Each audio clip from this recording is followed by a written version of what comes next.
ಸೂರ್ಯಾಸ್ತದ ನಂತರ ಸಿಂಧೂರವನ್ನು ಏಕೆ ಹಚ್ಚಬಾರದು? ಸಿಂಧೂರವು ವಿವಾಹಿತ ಮಹಿಳೆಯರ ಅಲಂಕಾರ ಮತ್ತು ಪತಿಯ ಮೇಲಿನ ಪ್ರೀತಿಯ ಸಂಕೇತ. ಆದರೆ ಸೂರ್ಯಾಸ್ತದ ನಂತರ ಸಿಂಧೂರ ಹಚ್ಚುವುದು ಅಶುಭ ಎಂಬು ನಂಬಲಾಗಿದೆ. ಜ್ಯೋತಿಷ್ಯದ ಪ್ರಕಾರ ಸೂರ್ಯನ ಶಕ್ತಿ ಕಡಿಮೆಯಾದ ನಂತರ ಚಂದ್ರನ ಪ್ರಭಾವ ಹೆಚ್ಚಾಗುತ್ತದೆ.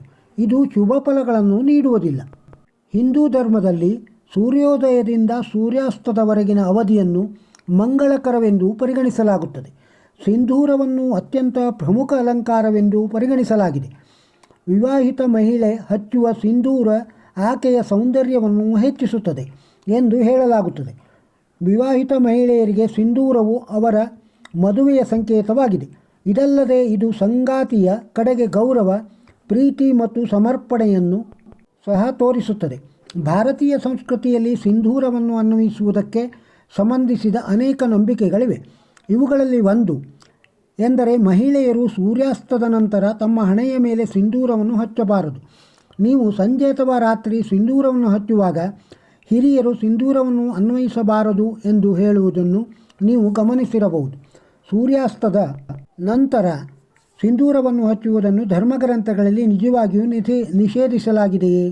ಮತ್ತು ಹೌದು ಎಂದಾದರೆ ಅದರ ಹಿಂದಿನ ಕಾರಣವೇನು ಎಂಬುದನ್ನು ಇಲ್ಲಿ ತಿಳಿದುಕೊಳ್ಳೋಣ. ಸೂರ್ಯಾಸ್ತದ ನಂತರ ಸಿಂಧೂರವನ್ನು ಏಕೆ ಹಚ್ಚಬಾರದು? ಜ್ಯೋತಿಷಿ ಅನೀಶ್ ವ್ಯಾಸ್ ಅವರು ಸೂರ್ಯನನ್ನು ಅತ್ಯಂತ ಶಕ್ತಿಶಾಲಿ ಗ್ರಹವೆಂದು ಪರಿಗಣಿಸಲಾಗಿದೆ ಮತ್ತು ಗ್ರಹಗಳ ರಾಜ ಎಂದು ಕರೆಯಲಾಗುತ್ತದೆ ಎಂದು ವಿವರಿಸುತ್ತಾರೆ. ಹಿಂದೂ ಧರ್ಮದಲ್ಲಿ ಸೂರ್ಯೋದಯದಿಂದ ಸೂರ್ಯಾಸ್ತದವರೆಗಿನ ಅವಧಿಯನ್ನು ಅತ್ಯಂತ ಮಂಗಳಕರವೆಂದು ಪರಿಗಣಿಸಲಾಗುತ್ತದೆ. ಸೂರ್ಯಾಸ್ತದ ನಂತರ ಚಂದ್ರನ ಹಂತವು ಪ್ರಾರಂಭವಾಗುತ್ತದೆ. ಇದು ರಾತ್ರಿಯ ಸಮಯ.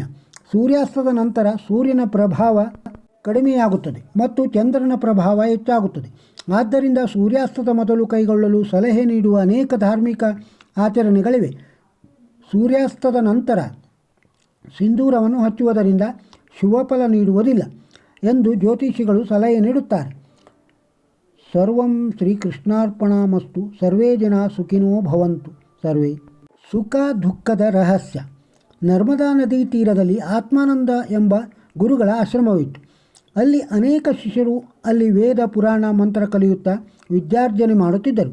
ಒಮ್ಮೆ ಗುರುಗಳು ನರ್ಮದಾ ನದಿ ದಾಟಿ ಪಕ್ಕದ ಹಳ್ಳಿಗೆ ಹೋಗಲು ದೋಣಿಯಲ್ಲಿ ಶಿಷ್ಯರನ್ನು ಕರೆದುಕೊಂಡು ಹೊರಟರು. ಎಲ್ಲರೂ ಖುಷಿಯಾಗಿ ಹೋಗುತ್ತಿರುವಾಗ ಒಬ್ಬ ವಿದ್ಯಾರ್ಥಿ ಗುರುಗಳನ್ನು ಕೇಳಿದ, ಗುರುಗಳೇ, ದೇವರು ಮನುಷ್ಯನಿಗೆ ಸುಖವನ್ನು ತಾನಾಗೇ ಕೊಡುತ್ತಾನೆ. ಆಗ ಮನುಷ್ಯ ಬಹಳ ಸಂತೋಷದಿಂದ ಇರುತ್ತಾನೆ. ಅದೇ ದೇವರು ಮತ್ತೆ ದುಃಖವನ್ನು ಕೊಡುತ್ತಾನೆ. ಆಗ ಮನುಷ್ಯ ಚಿಂತೆಯಿಂದ ಬಳಲುತ್ತಾನೆ. ದೇವರು ಮನುಷ್ಯರಿಗೆ ಈ ರೀತಿ ಸುಖ ದುಃಖವೆಂಬ ಜೀವನ ಚಕ್ರವನ್ನು ನಿರ್ಮಿಸಿ ಮನುಷ್ಯ ಗೊಂದಲದಲ್ಲಿ ಬದುಕುವಂತೆ ಏಕೆ ಮಾಡುತ್ತಾನೆ ಎಂದು ಕೇಳಿದ. ಗುರುಗಳು ದೋಣಿಯನ್ನು ಹುಟ್ಟು ಹಾಕುತ್ತಾ ಇನ್ನೊಂದು ದಡಕ್ಕೆ ತೆಗೆದುಕೊಂಡು ಹೋಗುತ್ತಿದ್ದರು. ಅವರಿಗೆ ಶಿಷ್ಯನ ಪ್ರಶ್ನೆ ಅರ್ಥವಾಯಿತು. ಗುರುಗಳ ಕೈಯಲ್ಲಿ ಮಾತ್ರ ಒಂದೇ ಹುಟ್ಟು ಇದ್ದು ಅವರೊಬ್ಬರೇ ದೋಣಿ ನಡೆಸುತ್ತಿದ್ದರು. ದೋಣಿ ನದಿಯ ಮಧ್ಯಭಾಗಕ್ಕೆ ಬಂದಿತು. ಮಳೆಗಾಲವಾಗಿದ್ದು ಪ್ರವಾಹ ಏರುತ್ತಿತ್ತು.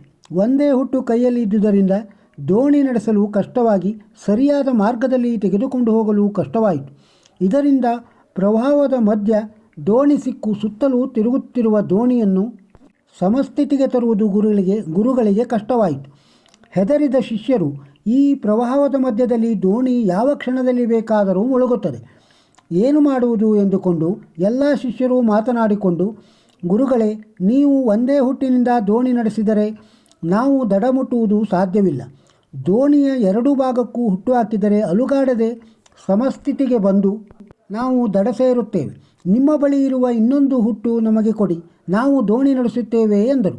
ಗುರುಗಳು ನಗುತ್ತಾ ಶಿಷ್ಯರ ಕಡೆ ತಿರುಗಿ, ನೀವು ಆಗ ಕೇಳಿದ ಪ್ರಶ್ನೆಗೆ ಈಗ ಉತ್ತರ ಕೊಡುತ್ತೇನೆ ಎಂದರು. ಸುಖ ದುಃಖಗಳ ನಡುವೆ ಜೀವನ ಸಾಗಿಸುವುದರಿಂದ ಜೀವನ ಸಮಸ್ಥಿತಿಯಲ್ಲಿ ಇರುತ್ತದೆ. ಕೇವಲ ಸುಖ ಮಾತ್ರ ಇದ್ದರೆ ನದಿ ಪ್ರವಾಹದಲ್ಲಿ ಸಿಲುಕಿದ ದೋಣಿಯಂತೆ ನಿಂತಲ್ಲಿ ನಿಲ್ಲದೆ ಸುತ್ತುತ್ತಾ ಇರಬೇಕಾಗುತ್ತದೆ. ಹಾಗೆ ಸುತ್ತುವ ದೋಣಿಯನ್ನು ಸಮಸ್ಥಿತಿಗೆ ತರಲು ಎರಡೂ ಬದಿ ಹುಟ್ಟು ಹಾಕಬೇಕು. ಹೀಗೆ ಮನುಷ್ಯನು ಜೀವನದಲ್ಲಿ ಏರುಪೇರು ಇಲ್ಲದೆ ಸಮತಟ್ಟಾಗಿ ಇರಬೇಕೆಂದರೆ ಸುಖ ದುಃಖ ಎರಡೂ ಇರಬೇಕು.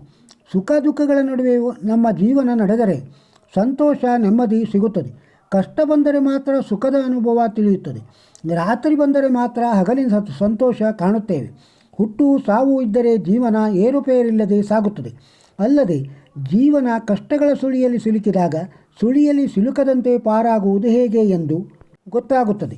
ಶಿಷ್ಯ ಕೇಳಿದ ಪ್ರಶ್ನೆಗೆ ಉದಾಹರಣೆ ಸಹಿತ ಗುರುಗಳು ಕೊಟ್ಟ ಉತ್ತರ ಕೇಳಿ ಶಿಷ್ಯರಿಗೆ ಕಷ್ಟ ಸುಖ ಎರಡು ಮನುಷ್ಯನ ಅವಿಭಾಜ್ಯ ಅಂಗಗಳಿದ್ದಂತೆ, ಅವು ಇದ್ದರೆ ಮಾತ್ರ ಜೀವನ ಸಮತೋಲನದಲ್ಲಿ ಸಾಗುತ್ತದೆ ಎಂಬ ಅರಿವಾಯಿತು. ಮನುಷ್ಯನಿಗೆ ಒಂದೇ ಬಟ್ಟೆ, ಒಂದೇ ಆಹಾರ, ಒಂದೇ ಕೆಲಸ ನಿರಂತರವಾಗಿ ಇದ್ದು ಜೀವನ ಒಂದೇ ರೀತಿಯಲ್ಲಿ ಸಾಗುತ್ತಿದ್ದರೆ ಉತ್ಸಾಹ ಕುಂದುತ್ತದೆ. ಐಶ್ವರ್ಯ, ಕುತೂಹಲ, ನೋವು, ನಲಿವು ಏನೆಂದು ಅರ್ಥವಾಗದೆ ಬದುಕು ನಿರಸ ಎನಿಸುತ್ತದೆ. ಕೇವಲ ಹಣ, ಸುಖ, ಸಂಪತ್ತು ಇದ್ದರೆ ಅದು ಸುಖ ಎನಿಸುವುದಿಲ್ಲ. ಅಥವಾ ದುಃಖ, ಬಡತನ, ತಾಪತ್ರಯಗಳು ಇದೇ ಇದ್ದರೂ ಜೀವನ ಸತ್ವಪೂರ್ಣ ಎನಿಸುವುದಿಲ್ಲ. ಹುಟ್ಟಿದ ಮಗು ದಿನೇ ದಿನೇ ಬೆಳೆಯುತ್ತಾ ಕಲಿಯುತ್ತಾ ಆಡಿಕೊಂಡು ಸಂತೋಷದಿಂದ ಇರುವಂತೆ ಜೀವನದಲ್ಲೂ ಬದಲಾವಣೆಗಳು ಬೇಕು. ಜೀವನದಲ್ಲಿ ಬರುವ ಸುಖ ದುಃಖ ಲಾಭ ನಷ್ಟಗಳನ್ನು ಸಮಪ್ರಮಾಣದಲ್ಲಿ ಸ್ವೀಕರಿಸುತ್ತಾ ಎದುರಿಸಿ ಮುಂದೆ ಸಾಗಿದರೆ ಎಂತಹ ಕಠಿಣ ಸಮಸ್ಯೆಗಳೇ ಬಂದರೂ ಅದನ್ನು ಉಪಾಯದಿಂದ ಅಥವಾ ಧೈರ್ಯದಿಂದ ಎದುರಿಸುವ ಅನುಭವ ಬರುತ್ತದೆ. ಈ ವಿಡಿಯೋ ನಿಮಗೆ ಇಷ್ಟವಾಗಿದ್ದರೆ ಒಂದು ಲೈಕ್ ಕೊಡಿ. ಇದನ್ನು ಇತರರಿಗೂ ಶೇರ್ ಮಾಡಿ. ನಮ್ಮ ಚಾನಲ್ಗೆ ಇನ್ನೂ ಸಬ್ಸ್ಕ್ರೈಬ್ ಆಗದೇ ಇದ್ದರೆ ಸಬ್ಸ್ಕ್ರೈಬ್ ಆಗಿ, ಆಲ್ ಬಟನ್ ಒತ್ತಿ. ನಮಸ್ಕಾರ.